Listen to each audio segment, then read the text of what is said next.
I now invite Hussaini Ibrahim. He's going to talk about the impact consequences of maize contract farming in northwestern Nigeria. Good afternoon, everybody. My name is Hussaini. I'll be talking to us about contract farming and its impact on nutrition and food security in northwestern Nigeria. These are outline of my presentation, the introduction, objectives, methodology, results, and then the conclusion. Contract farming is an arrangement between an off-taker or an agro-processor and a farmer, whereby farm products of a certain quantity and quality are provided at the end of the farming season at an agreed price. However, in Nigeria, there are several studies that have been conducted on contract farming, but the bottom line is that most of the studies look at contract farming as it impacts on output, income, poverty. Most of these studies don't really cover the impact of contract farming on security of the house, food security, and then nutrition of the household.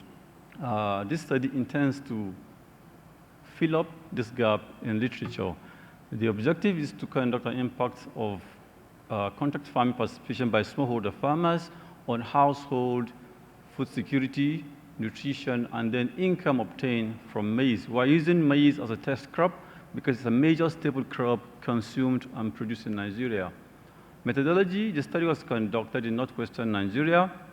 250 households were randomly sampled, and then we use a gross margin analysis, the household food insecurity assessment scale, the diversity score, and then, of course, propensity score matching to see the impact pathway.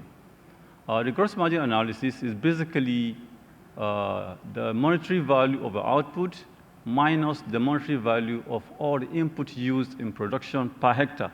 A hectare is simply 100 by 100 meters square, and the assumption here is that fixed cost is negligible.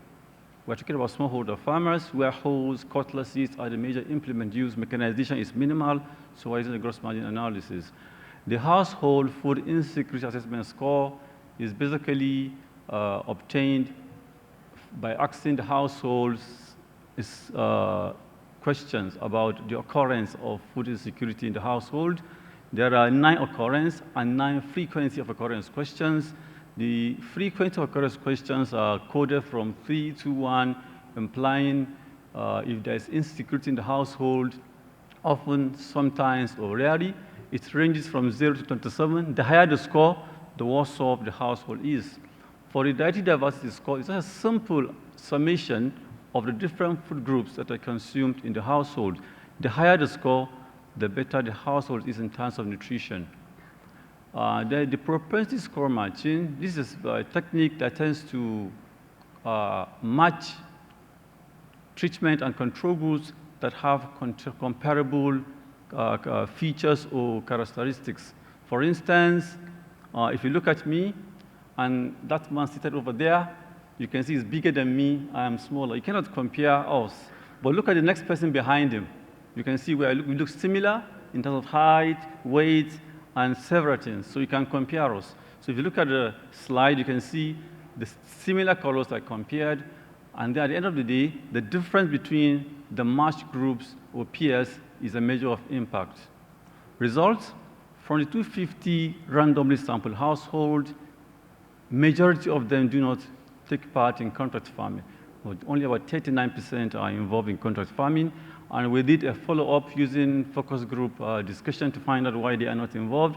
And we realized they are either skeptical or don't want to be indebted, or some feel they may be exploited by the firms coming to buy their products. Then we also try to find out the drivers or determinant of participation in contract farming. And the results show that commercialization index, the distance from the collection point, and then the total labor available in the household are the major determinants of participation in contract farming. For the propensity score, one basic requirement when you are using PSM for impact evaluation is to determine the quality of matching and then to ensure that there's balance between the covariate.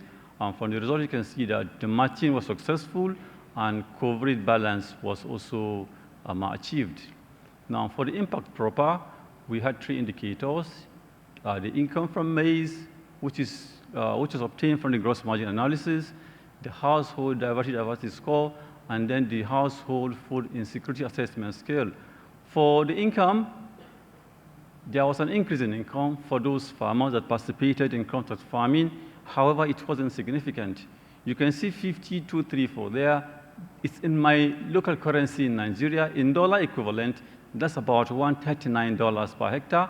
And in rupees, about 7,000 or so rupees. Now, for household diversity score and household food insecurity assessment scale, contract farming did not lead to any improvement.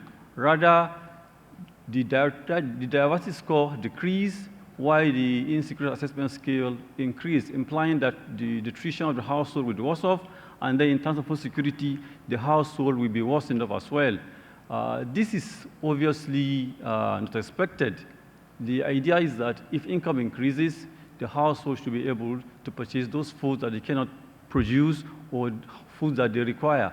And from the follow-up, what we realize is that there are other household pressing needs like medication, paying for school fees. Up north in Nigeria, in the northwestern part of Nigeria, festivities are very important. Households prefer to spend money on such celebrations, marriage, naming ceremonies, and what have you.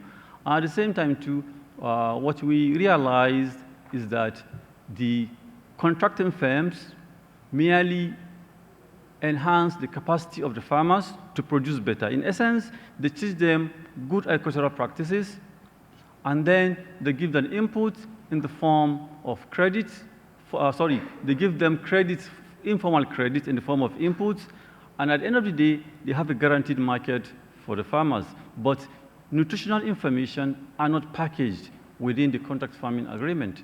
So in conclusion, even though contract farming can enhance income, but if food security and nutrition concerns are not factored into the agreement, it may complicate or lead to a precarious food security situation among smallholder farmers. Thank you very much for listening.